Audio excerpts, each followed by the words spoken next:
ప్రస్తుతం సజ్జల రామకృష్ణారెడ్డి మీడియాతో మాట్లాడుతున్నారు. లైవ్ ద్వారా చూద్దాం. ఒక గిల్ట్ కానీ అలాంటివి ఏదో ఛాయామాత్రంగా కనపడినట్టుంది. ఈ సభలోకి వచ్చేసరికి ఆ రోజు ఉన్నంత ఉత్సాహం లేదు, ఆ ఊపు లేదు, ఉండే అవకాశము లేదు. నాటకం అని ఎందుకన్నామంటే పొత్తులు పెట్టుకోవడం కొత్త కాదు. సరే, ఎన్నికల్లో పెట్టుకుంటుంటారు. చంద్రబాబు నాయుడుకి అయితే అసలు కొత్త కాదు. ఆయన పెట్టుకోకుండా ఎప్పుడు రాడు. పెట్టుకున్నా కూడా ఫెయిల్ అయిన సందర్భాలు ఉన్నాయి. పెట్టుకోకపోతే అసలు ఊసులో లేకుండా పోయిన సందర్భాలు ఉన్నాయి. మొత్తం ఎక్కువ అవే ఉన్నాయి. కానీ ఊతకర్రల సాయంతో ఏదో అధికారంలోకి రావడము, వాళ్ళను మార్చుకుంటూ ప్రతిసారి ఊతకర్రలను మార్చుకోవడము, ఇది ఆయనకు అలవాటు.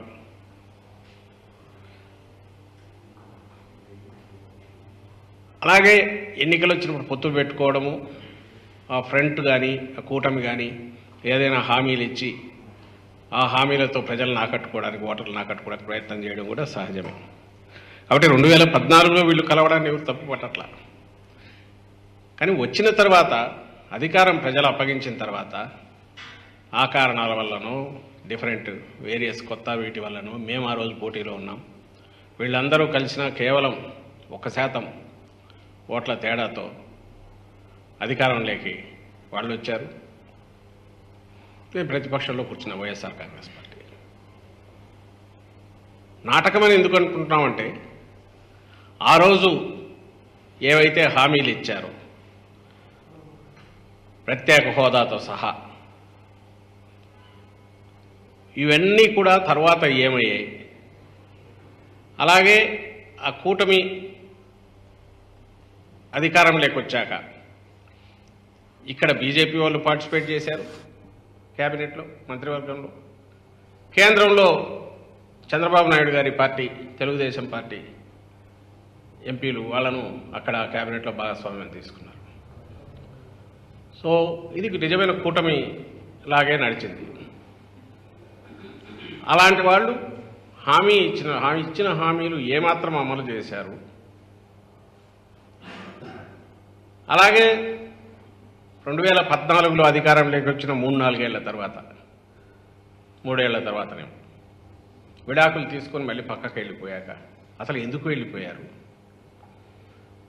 అలాగే 2019లో సరే ఆ విడిపోయిన తర్వాత ఎన్నికల వరకు ఆల్మోస్ట్ బండబూతుల్లాగే తిట్టుకున్నారు.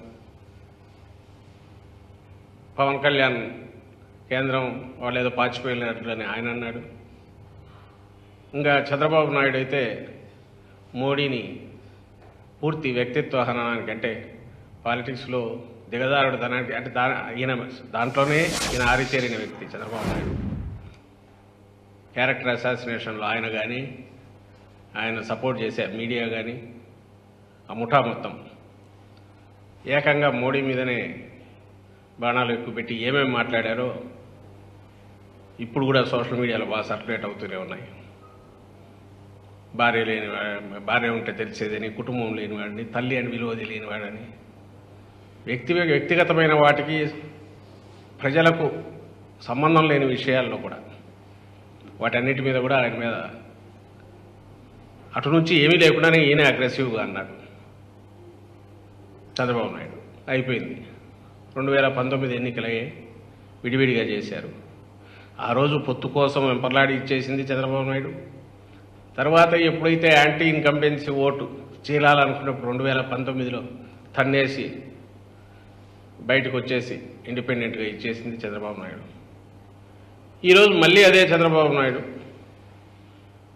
ఆ 2 పార్టీలను, బీజేపీని కలుపుకొని లేదా పవన్ కళ్యాణ్ ద్వారా దాన్ని ఆపరేట్ చేసి మళ్ళీ ఈరోజు నిన్న ఒక స్టేజ్ మీద 3 కలిసి ప్రత్యక్షమయ్యారు. కనీసం నిన్న ఏం చేసి ఉండాలి? ఫస్ట్ ఓ సంజాయిషి ఇవ్వాలి. అసలు 2014లో ఏమనుకొని కలిశారు, ఇచ్చిన హామీల పరిస్థితి ఏంది, తర్వాత ఎందుకు విడిపోయారు, ఈరోజు మళ్ళీ ఎందుకు కలిశారు? మీ అందరికి గుర్తుంటుంది 2014లో పొత్తు పెట్టుకోవడమే కాదు, 100ల కొద్దీ హామీలు గుప్పించడమే కాదు, అప్పుడు నారా చంద్రబాబు నాయుడు అనే సంతకంతో 3 ఫోటోలు పెట్టుకొని ఇటు మోడీ, అటు చంద్రబాబు నాయుడు, ఇక్కడ పవన్ కళ్యాణ్ గారు. సరే, ఎన్టీఆర్ ఆయన అంటే ఎన్నికల సమయంలో ఎక్కడో పక్కన దుమ్ము దులిపి తీసి పెట్టుకుంటాడు, మళ్ళీ అయిపోగానే పక్కన పెట్టేస్తాడు ఈయనకు అవసరమైనప్పుడు. అప్పటికి ఇప్పటికీ బహుశా నేను అనుకోవడం తేడా అంటే 10 ఏళ్ళు అయింది కాబట్టి కొంచెం వయసు పెరిగింది, గడ్డాలు వచ్చింటాయి, ఇంకొంచెం నడిచింటాయి, డిఫరెంట్గా వస్తా ఫోటోల్లో తేడా కనపడుతుందేమో అని. మిగిలిందంతా సేమ్ వాళ్ళే. కింద చంద్రబాబు నాయుడు, నారా చంద్రబాబు నాయుడు సంతకం. ఇది క్లుప్తంగా మేనిఫెస్టోలో ముఖ్యమైన హామీలు అవి ఇక్కడ పెడుతూ వీటన్నిటికీ మాది పూచి అని ఆ రోజు రాష్ట్రం అంతటా ఇల్లు మొత్తం పంచారు. దాంట్లో 4-5 చూస్తే ఇవి కాక 600 హామీలు ఇచ్చినట్టున్నాడు మేనిఫెస్టో. లేకపోతే అదైతే ఇప్పుడు దొరకట్లే. ఇదేమంటే అప్పుడే తీసి పెట్టుకున్నాం కాబట్టి ఆ తర్వాత డిలీట్ చేసేశారు మేనిఫెస్టో. ఇందులో రైతు రుణమాఫీ ఉంది, డ్వాక్రా రుణాల రద్దు ఉంది, ఆడబిడ్డ పుట్టగానే 25,000 రూపాయలు వేస్తామనేది ఉంది, జాబు కావాలంటే బాబు రావాలనే దాంతో ఉద్యోగం వచ్చే వరకు నెలకు 2,000 రూపాయలు నిరుద్యోగులకు ఇస్తామనింది, అర్హులందరికీ 3 సెంట్ల స్థలంలో ఉచితంగా పక్కా ఇళ్ళు కట్టిస్తామనేది. ఇవి దీనిలో ఉన్నవి. ఇదే ఎందుకు చూస్తున్నారంటే ఇక్కడ బాగా ప్రామినెంట్గా ఇంటింటికి పంచినారు, 3 ఫోటోలు పెట్టినారు, అండ్ చంద్రబాబు నాయుడు సంతకం కూడా ఉంది. అందువల్ల దీన్ని చూపిస్తుంది. దీనికి సంజాయిషి ఇచ్చి ఉండాలి, ఎందుకంటే ఇవేం జరగలేదు కాబట్టి. ఏదర్ 1,00,000 కోట్ల దాకా ఉన్న రైతు రుణమాఫీ అరాకొర 10,000, 13,000 జరిగినట్టుంది 5 ఏళ్లకు. మీ బంగారం కూడా ఇళ్లకు తెప్పిస్తానన్న దాంట్లో అంతా కలిపితే 1,00,000 కోట్ల పైన ఉంది. దాంట్లో ఇచ్చింది 15,000 కోట్లు, 13,000 కోట్లు నాకు తెలిసి 5 ఏళ్లకు. ఇంకా మిగిలినవైతే అసలు ఏదీ లేవు. ఇంత అబద్ధాలు, మోసపూరితమైనవి ఇచ్చి పైగా ఆ కూటమి అనేది కూడా పూర్తి 5 ఏళ్ళు కూడా ఉండకుండా మళ్ళీ ఇప్పుడు ఏ మొహం పెట్టుకుని 3 ఒకే స్టేజ్ మీదకి వచ్చారు. ఈ స్టేజ్ మీద నిలబడి మళ్ళీ రాష్ట్ర ప్రజలకు పిలుపు ఇవ్వగలిగారు అనేది ప్రశ్న. నిన్నటి సభ ఏదైనా అది దేనికైనా ఒక గుర్తుగా దేన్ని ఇండికేట్ చేస్తుంది అంటే అబద్ధాలు, వంచన,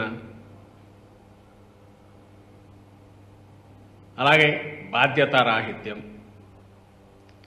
అలాగే ఈ రాష్ట్రమన్నా ఆంధ్ర రాష్ట్ర ప్రజలన్నా వీళ్ళు ఏం చేసినా వీళ్ళ దగ్గర చెల్లుతుంది, వీళ్ళను మోసం చేయడం చాలా సులభం అనే ఒక లెక్కలేనితనం ఇది బాగా కనపడుతుంది నేటి సభలో. నిజంగానే మామూలు మనమైనా ఎవరైనా ఇది మనకు ప్రామిస్ చేసి ఆ తర్వాత చేయలేకపోతే నెక్స్ట్ కనపడి మళ్ళీ ఏదన్నా అడగాలనుకున్నప్పుడు ఆ రోజు చేసినప్పుడు చేయలేదు కదా అని అడుగుతాం. మరి రాష్ట్ర ప్రజలు అడగరనుకున్నారా, గుర్తు ఉండదనుకున్నారా, మర్చిపోయి ఉంటారనుకున్నారా? అంటే అందుకే ఇది లెక్కలేనితనం అని అనిపిస్తుంది. మనం ఏం చెప్పినా చెల్లుతుంది. ఎప్పుడైతే ఇది చెప్పలేకపోయారో, లేదు ఇప్పుడు ఏం చేస్తామని చెప్తే నమ్మరను కేవలం జగన్మోహన్ రెడ్డి గారి మీద దుమ్మెత్తిపోయడం, నోటుకొచ్చినట్టు ఆయన తిట్టడం. నిన్న మీరు గమనిస్తే రాష్ట్ర ప్రజలందరూ చూసి ఉంటారు, చంద్రబాబు నాయుడు కానీ పవన్ కళ్యాణ్ కానీ ఒక రాజకీయ పార్టీ అధ్యక్షులుగానో లేక ఒక రాజకీయ పార్టీ నేతలుగానో ఒక రాష్ట్రం పట్ల వాళ్ళకి ఏదైనా బాధ్యత ఉందనుకుంటే అది ఎన్నికలకు ముందు తిట్లతో మొదలుపెట్టి తిట్లతో ముగిస్తారా? లేక మేము ఏంటి చెప్పుకున్నా, లేదంటే మేము చేయాలనుకుంటున్నాం, లేదా ఇక్కడ వీళ్ళు చేయలేకపోయారు సో మేము వాళ్ళకంటే బెటర్గా మీకు ఇచ్చేస్తామని ప్రజలకు నచ్చజెప్పాలనే ప్రయత్నం చేస్తారా? అందులోనూ నిన్న 3 పార్టీలు కలిసి పెద్ద ఎత్తున మీటింగ్ పెట్టాలనుకొని అది ఫెయిల్ అయింది. That's a different issue. వాళ్ళు చెప్పిన దానికి అక్కడ జరిగిన దానికి అది డిఫరెంట్ ఇష్యూ. అక్కడికి వచ్చి మాట్లాడే మాటలన్నీ కూడా ఎల్లో మీడియా అంటే ఈనాడు కానీ ఆంధ్రజ్యోతి కానీ లేదా వాళ్ళ ఛానల్స్లో కానీ బ్యానర్ హెడ్డింగ్లో టాప్ స్టోరీలో పేరుతో 5 ఏళ్ల పాటు అబద్ధాలు ఏదైతే వండి వారుస్తూ పెట్టారో అవన్నీ బట్టి పెట్టి వాటిని వల్లెవేసినట్టుంది. ఆ లక్షణాలన్నీ ఏవైతే వాళ్ళల్లో ఉన్నాయో లేవైతే వాళ్ళ స్టోరీలు రాశారో ఆ పైత్యం అంతా కూడా అక్కడ కక్కేసినట్టుంది తప్ప జగన్మోహన్ రెడ్డి గారి మీద వాస్తవాన్ని అయితే అది ప్రతిబింబించు. వాళ్ళ హాల్యూసినేషన్స్లో వాళ్ళు కొట్టుకుంటున్నారు. ఇన్నాళ్ళు మేము అన్నాం కాబట్టి ఇది నిజం అనుకుంటున్నారు. మేము ఏదైతే అన్నామో మేము నమ్ముతున్నామో మేము చెప్పిందే నిజమని అనుకొని వాళ్ళంతటా వాళ్ళు చెప్పి ఆత్మతృప్తి పొందినట్టు కనపడుతుంది. ప్రజలు ఆలోచించారని ఎందుకు అనుకుంటారు? నాకు అర్థం జనం ఆలోచించాలా. నిన్న అక్కడ సాక్షాత్తు ప్రధానమంత్రి వచ్చారు. ఆయన ఏ పార్టీ వాడైనా ప్రధాని. ఆ సభ జరిగిన తీరేంది? అక్కడ ఒక ప్రహసనంలాగా మొత్తం గందరగోళంగా జరగడం ఏంది? ఆడలేక మధ్యలో ఓడని ఒకటి సామెత ఉంది. నువ్వు డ్యాన్స్ చేయలేక వాడు సరిగా మధ్యలో కొట్టలేదు, అది వాయించలేదు, వాద్యం సరిగా పనిచేయలేదు, దానివల్ల చేయలేకపోయినా అన్నట్టు. వాళ్ళ మైక్ సిస్టమ్స్ ఫెయిల్ అయితే